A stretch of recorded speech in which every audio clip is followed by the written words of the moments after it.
New ইয়র্কের Manhattan থেকে আপনাদের সঙ্গে আছে আমি খালেদ মহিউদ্দিন। আজ আমাদের অনুষ্ঠানে এমন একজন অতিথি আমাদের সঙ্গে রয়েছে যার আলাদা করে পরিচয় দেওয়ার কোনো দরকার নেই। প্রধানমন্ত্রী, আপনাকে আমাদের অনুষ্ঠানে স্বাগত জানাই। আপনি আমাদের সাথে যুক্ত হয়েছেন সেজন্য আমাদের শুভেচ্ছা ও অভিনন্দন, কৃতজ্ঞতা জানবেন। আমাদের সাথে আরো আছেন শান্তিতে নোবেলজয়ী অর্থনীতিবিদ ডক্টর মোহাম্মদ ইউনুস। ডক্টর মোহাম্মদ ইউনুস, আপনাকে আমাদের অনুষ্ঠানে স্বাগত জানাই। আমিও সালাম জানাচ্ছি সবাইকে, অসংখ্য ধন্যবাদ সবাইকে। Thank you so much sir. আমি সরাসরি প্রশ্নে চলে আসি।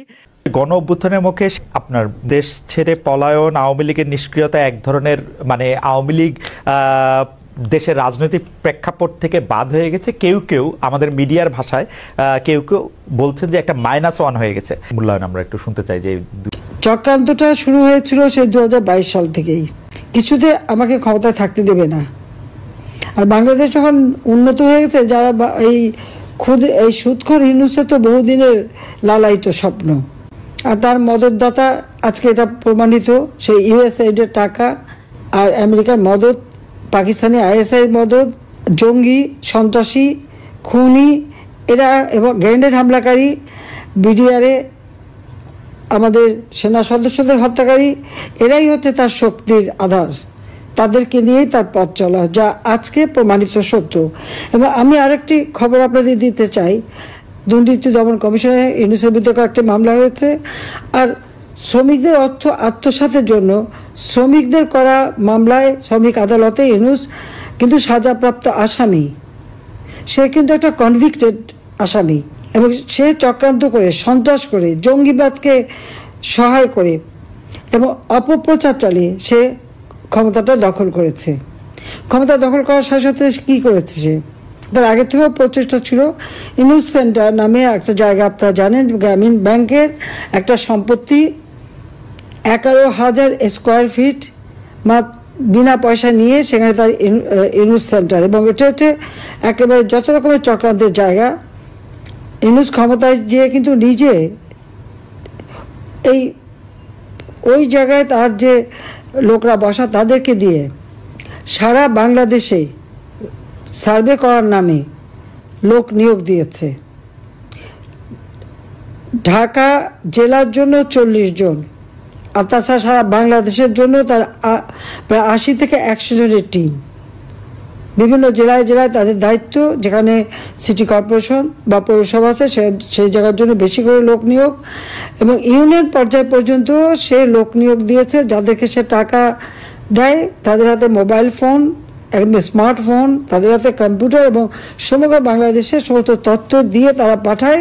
এই তথ্যের যে তথ্যগুলি সে সংগ্রহ করে যাচ্ছে সেটা হচ্ছে আওয়ামী লীগের নেতারা কে বেশি জনপ্রিয়, অতীতে থেকে জনপ্রিয় ছিল বা এমপি ছিল বা চেয়ারম্যান ছিল বা কি ছিল, বা ভবিষ্যতে কে হবে আর বর্তমানেও কে আছে।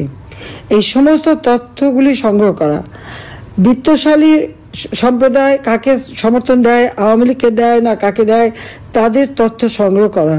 এবং আওয়ামী লীগ, বিএনপি, জাতীয় পার্টি, জামাত কার কোথায় কি অবস্থা, ভোটের কি অবস্থা, এই সমস্ত তথ্য সংগ্রহ করার জন্য তার কিন্তু এজেন্ট নিয়োগ করা আছে।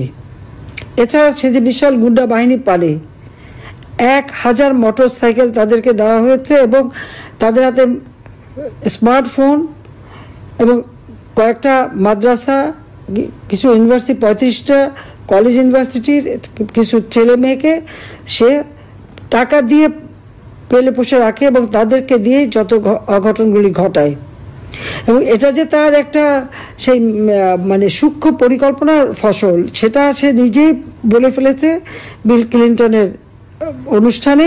খুব খুশি মনে হাত বা নাচিয়ে বলল যে এটা এখানে ছাত্র না, জনত না, এটা হচ্ছে তার ম্যাটিকুলাস ডিজাইন করা মাস্টার মাইন্ড দ্বারা এই এমন ঘটনা ঘটিয়েছে যে শেখ হাসিনাকে ক্ষমতা থেকে হটিয়ে সে অবৈধভাবে জোর করে ক্ষমতাটা দখল করে নিয়েছে, মানে ডাকাতি করে ক্ষমতা নেওয়া। এবং ক্ষমতা নেওয়ার পরে আওয়ামী লীগের উপরে যত রকমের অত্যাচার, আর এই অত্যাচারে আরও উৎসাহিত হয়ে বিএনপি আর জামাত তো আছেই। কারণ জামাতের কথা হচ্ছে আমরা যুদ্ধাপরাধীদের বিচার করেছি, যেখানে জিয়াউর রহমান যুদ্ধাপরাধীদের মন্ত্রী করেছিল, আর যারা সাজাপ্রাপ্ত আসামি তাদেরও ছেড়ে দিয়েছিল। গোলাম আজম পাকিস্তানি পাসপোর্ট নিয়ে পাকিস্তানি ছিল, তাকে আবার ফিরত এনেছিল। কাজে তাদের আমরা বিচার করেছি, কাজে সেই প্রতিশোধ দেবে। আর জাতির পিতা বঙ্গবন্ধু শেখ মুজিবুর রহমানের হত্যাকারীদেরকে জিয়াউর রহমান ইন্ডেমনিটি দিয়েছিল, দায় মুক্তি, তাদেরও বিচার করেছি। আজকে আপনারা দেখেন 7ই জুলাই 2024 সালে যে আন্দোলন, পুলিশ তো কিছু বলেনি আন্দোলনকারীদেরকে, আমরা তো কিছুই বলিনি, এবং তাদের সাথে আলোচনা করা, তাদের পাশে থাকা, মেয়েরা যখন পথে নেমেছে তাদের নিরাপত্তা, ওই মেয়েরা যখন স্লোগান দেয় শেখ হাসিনা পদত্যাগ চায়, আর আমি তখন তাদের নিরাপত্তা দেই যে তাদের জন্য কোনো রকম অসুবিধা না হয়। আজকে তাদের অবস্থাটা কি? এখন মেয়েরা ঘর থেকে বেরোতে পারে না। তারা এমনই আন্দোলন করলো আর এমনই স্বাধীন করে ফেললো দেশ যে এখন নিজেরাই ঘরবন্দি। এখন যাবে কোথায়, তারা কি করবে? আর সেই যেটা কোনো কোটা ইস্যু ছিল না, সেই কোটা আন্দোলনই বা তাদের কোথায় গেল? আর এখন সপ্তদলীয়করণ, এবারে ঈদে শ্রমিকদের কান্নায় ভরা, 1100 ইন্ডাস্ট্রি বন্ধ, শ্রমিকদের কাজ পায় না। তার উপর আমার আওয়ামী লীগের নেতাকর্মীদের ঘর বা বসত বাড়ি, ব্যবসা প্রতিষ্ঠান, তাদের গরুর খামার, মৎস্য খামার, মুরগির খামার, ফলের বাগান সবই ধ্বংস, দোকানপাট যা ছিল একেবারে সব ভেঙে চুরে লুটপাট করে জ্বালিয়ে পুড়িয়ে নিঃস্ব করে দিচ্ছে। কেন? আওয়ামী লীগ যেন আর কোনোদিন মাথা তুলে দাঁড়াতে না পারে, এটাই তাদের চেষ্টা। আমাদের এটা এমডি পদের জন্য পদ্মা সেতুর মতো সেতুর টাকা বন্ধ করেছে, তাকেও আবার পদ্মা নদীতে দিয়ে 2টা চুবনি দিয়ে উঠাই নেওয়া উচিত, মরে যাতে না যায়। একটু পদ্মা নদীতে চুবনি দিয়ে সেতুতে তুলে দেওয়া উচিত। পদ্মা সেতুর অর্থ বন্ধ করলো doctor Yunus. Thank you so much sir. আমি সরাসরি প্রশ্নে চলে আসি যে প্রফেসর ইউনূস, আপনি সাধারণত সাক্ষাৎকার দিতে চান না, অনেকে বলে থাকেন দেশি গণমাধ্যমে কথা বলতে আপনি স্বাচ্ছন্দ্য বোধ করেন না। এর কারণ হিসাবে কেউ কেউ বলেন আপনি প্রশ্নের মুখোমুখি হতে হয়তো পছন্দ করেন না, আবার কেউ কেউ বলেন কিছু না বলেও আপনি যে দুর্যোগের মধ্যে আছেন, বললে না জানি কি হতো। আপনার মন্তব্য একটু শুনতে চাই প্রফেসর ইউনূস। তুমি তো সবটা বলে ফেলেছো সমস্যাগুলো কি। কাজে এই হলো অবস্থাটা হলো, আমি বলছি দেশের কাউকে কিছু বলি এমন কথা তো নয়।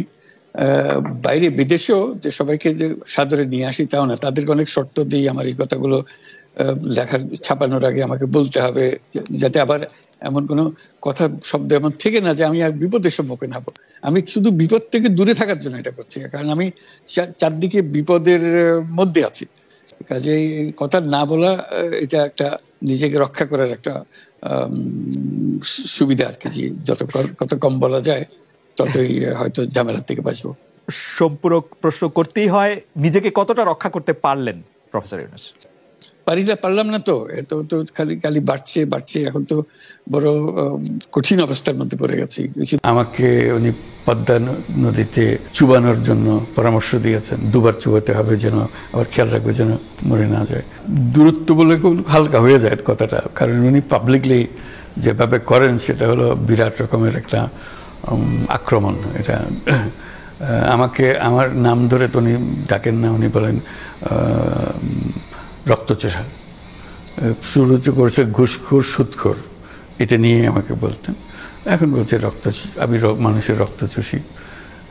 আমাকে উনি পদ্মা নদীতে চুবানোর জন্য পরামর্শ দিয়েছেন, 2বার চুবাতে হবে, যেন আবার খেয়াল রাখবে যেন মরে না যায়। কাজে উনি আমার উপরে সাংঘাতিক রকমের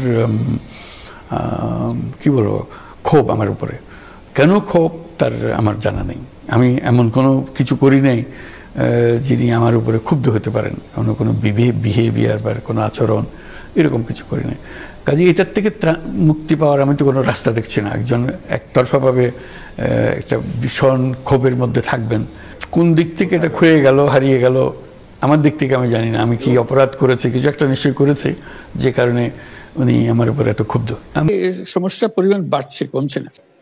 সমস্যা পরিমাণ বাড়ছে, কমছে না। আমি একটু পিছনে আদালতে আপনার বিরুদ্ধে রায় ঘোষণার পরে আপনি একটা প্রতিক্রিয়া দিয়েছিলেন। সেই প্রতিক্রিয়া আপনি বলেছিলেন যে বাংলাদেশের একটি কথায় আপনি এরকম বলেছেন যে বাংলাদেশের প্রতিটি নাগরিককে অন্যায়ের বিরুদ্ধে এবং গণতন্ত্র এবং মানবাধিকারের পক্ষে এক কণ্ঠে কথা বলার আহ্বান জানায়। অনেকে এইটাকে দেখছেন হচ্ছে এরকম করে যে আপনি গণতন্ত্রের পক্ষে লড়াইয়ে সামিল হতে বলছেন, প্রশ্ন কেউ কেউ করছেন, প্রশ্ন উঠছে, আপনি কি এইসব মামলা মোকদ্দমা থেকে মুক্তি পেতে এই সরকারেরই পরিবর্তন চাইছেন? আমরা সেটাই বলতেছি, কাজে আমরা কেউ গণতন্ত্রের বিপক্ষে না, সবাইকে স্মরণ করিয়ে দেওয়া যে আমরা সবাই গণতন্ত্রের পক্ষে, মানবাধিকারের পক্ষে, আমরা ন্যায় নীতির পক্ষে, রুল অফ লর পক্ষে। এইগুলো না থাকলে জাতি হিসেবে আমরা টিকে থাকবো না। তো কাজে যখনই মনে হচ্ছে যে এগুলো এখন ফরেন ওয়ার্ডস হয়ে গেছে, তাতে মনে হবে যে আমাদের সমাজ হিসেবে আমাদের দায়িত্ববোধ অনেক বেড়ে গেল। এগুলোকে প্রতিষ্ঠিত করা, সোচ্চার করা, মুখ ফুটে বলা, এটা সবাইকে বলতে হবে, মুখ ফুটে বলতে হবে। আমার বিরুদ্ধে অভিযোগ হলে আমি বলছি না বলে, আপনি বলছেন না কেন? একবার বলে এখন তোমার প্রশ্নের সম্মুখীন হয়ে গেলাম। অনেকে বলছে না, আপনি তো শতবার শতমুখে গণতন্ত্রের কথাই বলবেন, আমাদের সবারই বলা উচিত, কিন্তু প্রশ্নটা এমন ভাবে তোলা হচ্ছে যে আপনি আসলে আপনার রায় ঘোষণার পর আপনি বলছেন গণতন্ত্রের কথা, মানবাধিকারের কথা। অনেকে বলছেন যে এই কথা কি আসলে যেহেতু ব্যাপারটা আপনার উপরে আসলো তখনই আপনি আসলে বললেন কিনা, নাকি আপনি আসলে বলতে চান না, আপনি আগে যেরকম বলছেন? হতে পারে, মুখ যখন বন্ধ থাকে কোনো কথাই বলা হয় না। এখন যখন মুখ খোলার সুযোগ হয়েছে, সামনে ক্যামেরা নিয়ে দাঁড়িয়ে আছে, মাইক্রোফোন দিয়ে দাঁড়িয়ে আছে, কথা বলছি, কাজে মনের কথাটা বললাম আর কি, যেটা মনে ছিল বলা হচ্ছিল না সেটা বললাম। এটা আমার ধারণা এটা সবারই মনের কথা, সেটাকে প্রকাশ করা।